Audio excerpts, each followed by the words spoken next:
Bonjour à tous et bienvenue dans ce journal que nous démarrons avec l'affaire d'attribution de la 3e licence globale de téléphonie pour couper court aux informations non fondées. 3 membres du gouvernement ont animé hier une conférence de presse sur le sujet. Ils ont affirmé que la 3e licence a été attribuée au groupement Planor Monaco Télécom pour un montant de 55 milliards de francs CFA. Ils ont aussi annoncé que le processus d'attribution a été conduit conformément aux dispositions du Code des marchés publics. Le reportage de Brahma Traoré. Pas de zone d'ombre dans l'attribution de la 3e licence globale de téléphonie au groupement Planor Monaco Télécom.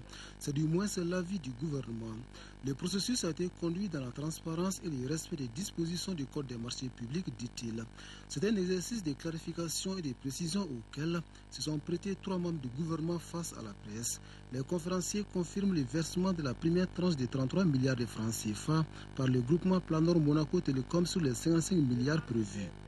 Moi, je pensais que si le ministre des Finances de la République du Mali dit qu'il a reçu les 33 milliards, c'était suffisant pour convaincre les journalistes du Mali que l'argent a été reçu. Mais puisque nous continuons à lire dans la presse, j'ai dit que rien n'a été versé, eh bien, vous allez avoir un papier avec en tête BCEAO qui date d'aujourd'hui.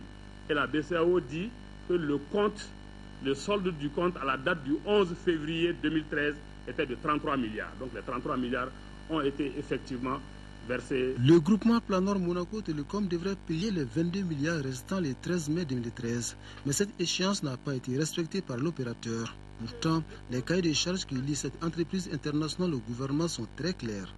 Si le paiement n'intervient pas le 13 mai, l'autorité chargée de la régulation du secteur refusera d'attribuer des numéros et des fréquences à l'opérateur. Deuxièmement, 3 mois après, si le paiement n'intervient pas, le réseau et les services de l'opérateur seront suspendus. Alors, le réseau n'existe même pas pour le moment. Troisièmement, en cas de non-paiement dans un délai de 6 mois à partir du 13 mai 2013, la licence sera purement et simplement retirée. Le gouvernement du Mali s'en tiendra rigoureusement à ces engagements-là. Pourquoi ne pas faire alors confiance aux compétences nationales, s'interrogent les confrères. Les réponses des ministres en charge des nouvelles technologies et de la communication sont sans équivoque. Je prends l'exemple de la 3e licence. Ne serait-ce que le prix de la licence fait 55 milliards. En réalité, dans le plan prévisionnel, la première année, il vous faut en plus d'investissement près de 100 milliards d'investissement. Au bout du rouleau, jusqu'à 3 ans, on se retrouve à près de 200 milliards d'investissement. On serait heureux de le donner à des nationaux. C'est un appel d'offres. Si les Maliens déposent officiellement des offres et qui remplissent ces critères qui ont été demandés, je ne vois pas pourquoi est-ce qu'on ne puisse pas leur attribuer. Nous sommes signataires des conventions et accords qui nous obligent de répondre à ces acteurs comme nous répondons aux acteurs nationaux. Et il est bon que vous nous approchiez avant de publier quoi que ce soit. Nous restons totalement disponibles. Après ces éclairages des ministres en charge du dossier, les débats sur l'attribution de la 3e licence globale sont-ils clos? En tout cas, c'est le souhait du gouvernement, lequel se dit respectueux des textes. Élection présidentielle, la formation des partis politiques à l'art de la persuasion demeure un impératif de premier plan. C'est justement à cela que s'attelle depuis hier matin le NDA en formant les directeurs de campagne et les candidats des partis politiques aux techniques de gestion d'une campagne électorale. Le compte-rendu de la formation avec Alouseni Touré. Le code de bonne conduite des partis politiques et des candidats aux consultations électorales, la loi électorale, la gestion équitable du temps d'antenne, la persuasion et la communication sont entre autres sujets au centre de cette formation destinée aux partis politiques et aux candidats aux prochaines consultations électorales. La campagne électorale, étape importante du processus électoral, offre l'occasion aux acteurs politiques de reconstruire la relation de confiance avec les populations, un lieu de diffusion de leurs programmes et projets de société. Et par sa bonne tenue, par sa régularité, par le respect de la loi électorale, par son efficace, la campagne électorale décide déjà du climat du scrutin. Le contexte actuel dans lequel interviennent ces consultations requiert de chaque acteur politique une bonne tenue et surtout le respect de l'autre. À bannir donc les invectives et autres diffamations qui ne feront que polluer une atmosphère déjà chargée. Dans le cas du Mali, les campagnes des partis politiques en vue des prochains scrutins sont particulièrement importantes dans la mesure où elles placent entre les mains des acteurs politiques la lourde et exaltante mission de résoudre la crise pour de bon. Les partis politiques ont le devoir de démontrer à leurs électeurs qu'ils sont capables de représenter leurs intérêts, répondre à leurs besoins et sauvegarder l'avenir du pays et de ses citoyens. En tout état de cause, le gouvernement, par la voix du ministre de la Promotion de la Famille, de la Femme et de l'Enfant, prône la prise en charge des aspirations profondes du peuple et des stratégies conséquentes de mobilisation. Je pense que j'ose compter sur Mme Boko Vicenta. Et cela me rassure qu'elle soit là pour dispenser des modules lors de cet atelier en tant qu'ancienne directrice de campagne. Un exemple à suivre et je sais qu'elle va mettre l'accent sur toutes ces questions genre qui sont très souvent occultées par nos partis. La formation organisée par le National Democratic Institute est entièrement financée par l'USAID. Élection 2013 toujours, le gouverneur de la 2e région vient de se rendre dans les cercles de Kolokani et Nara pour constater l'évolution des préparatifs pour les élections. Alaï Tessougé s'est réjoui de l'état d'avancement de l'établissement des listes électorales. Seydou Traoré compte rendu. De Kolokani, Djidjeni et Sagabala dans le Bélédougou, à Mourdia, Gumbu et Nara dans le Ouagadou, le gouverneur de la 2e région a constaté de très près l'évolution des préparatifs des élections de juillet 2013. Le chef de l'exécutif régional a échangé à toutes ces étapes avec les commissions locales d'organisation sur les schémas de travail en cours et le respect des dispositions réglementaires de ce processus électoral. Comme constat dans l'établissement des listes électorales, la participation timide des partis politiques. Les représentants de l'administration ici présents, qui sont au siège, qui siègent au sein des commissions administratives, travaillent d'arrache-pied, vous l'avez constaté à Kolokani, Djidjeni ici, mais les partis politiques brillent un peu par leur absence. Depuis que les activités pour les préparatifs ont repris cette année, le chronogramme a été poursuivi et est en train d'être poursuivi normalement au niveau du cercle de Nara. À la rencontre avec la commission locale d'organisation du processus électoral, Alain Tessougé a exposé les valeurs qui font allusion à l'accompagnement des autorités pour la réussite des échanges, le retrait de la carte Nina et la mobilisation des partis politiques dans la sensibilisation et formation de leurs militants. Ce que j'ai constaté me satisfait beaucoup au plan organisationnel dans le cadre du processus électoral. Partout où nous avons passé, nous avons vu que les populations ont un engouement à aller radier, à aller se faire transférer. Et cela a pu être fait grâce à vous, les médias. Aujourd'hui, même le matériel électoral est arrivé jusqu'au niveau de certains arrondissements. Dans une note d'espoir, le chef de l'exécutif régional a félicité et encouragé les acteurs impliqués dans la préparation des élections dans les deux cercles. Il a enfin invité ces hommes et femmes d'anticiper avec la méthode les initiatives pour la réussite des élections apaisées, crédibles et transparentes. C'est une recette de plus de 197 milliards de francs CFA qui a été obtenue par la douane malienne, et cela malgré le contexte difficile que connaît le pays. Une information donnée hier au Conseil des douanes maliennes qui s'achève d'ailleurs aujourd'hui. Les détails avec Mariam Sagara. La Direction générale des douanes se réveille d'une agonie de 12 mois avec une recette de 298 milliards de francs CFA environ. Un effort exceptionnel apprécié par le gouvernement. C'est dans ce contexte difficile que vous venez de mobiliser pour le compte du seul budget d'État 297,4 milliards de francs CFA. Pour ces résultats appréciables, je vous adresse mes félicitations et celles du gouvernement.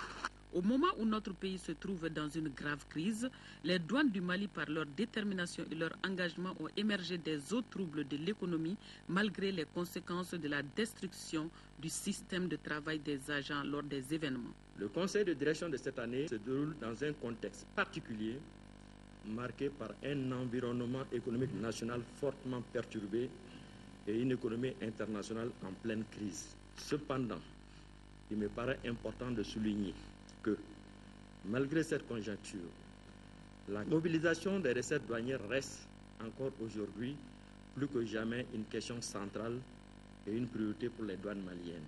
Le premier responsable des douanes a, au nom du personnel, pris un engagement solennel pour augmenter ses recettes de 298 milliards de francs CFA environ à 333 milliards de francs CFA en 2013. Au-delà des chiffres, les résultats enregistrés sont l'expression des efforts accomplis par les agents des douanes dans le domaine de la lutte contre la fraude et la criminalité, par la saisie et la destruction d'importantes quantités de marchandises de contrefaçon, de produits pharmaceutiques et de stupéfiants.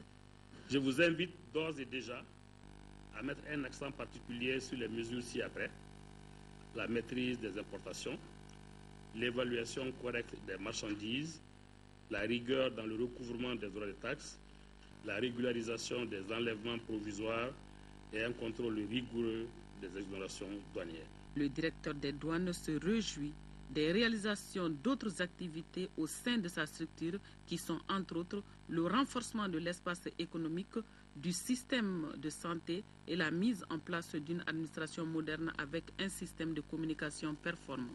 Malgré le manque d'infrastructures pour la douane dans le septentrion, le directeur annonce comme priorité le retour de l'administration à Gao, Tombouctou et Kidal, bien sûr. Voilà, 297 milliards donc de recettes obtenues par la douane malienne. C'est hier soir que la première dame Traoré Mintou Doucouré a reçu le prix du Millennium Goals of Development, le Women's Progress Award 2013 à New York, une distinction qui vient de récompenser ses efforts en faveur de l'atteinte des objectifs du millénaire pour le développement. Sur place, l'épouse du président de la République par intérim aura aussi d'autres activités dont des rencontres de haut niveau, nous signale Salif Sanogo. Elles sont deux francophones, une anglophone et une autre lusophone. Elles sont donc 4 premières dames du continent à avoir fait le déplacement de New York à l'invitation de Voices of African Mothers, l'organisation dénommée La Voix des Mères. Les efforts fournis par Mme Traoré Mintou Doucouré à travers son ONG, l'Association pour le développement et des activités en matière de population, dans l'atteinte des objectifs du millénaire pour le développement, ne sont pas passés inaperçus ici. C'est donc en reconnaissance de ces actions qu'elle va recevoir le prix du Millennium Goals Development, le Women's Progress Award 2013. Avant la tenue de cette cérémonie de remise de prix, les premières dames du Mali, du Burundi, de la Guinée équatoriale et de la Tanzanie ont été les hôtes d'un cocktail de bienvenue auquel ont pris part de nombreux invités de marque. Madame Traoré Mintou Doucouré aura également l'occasion de rencontrer l'épouse du secrétaire général des Nations Unies lors d'une audience privée le vendredi.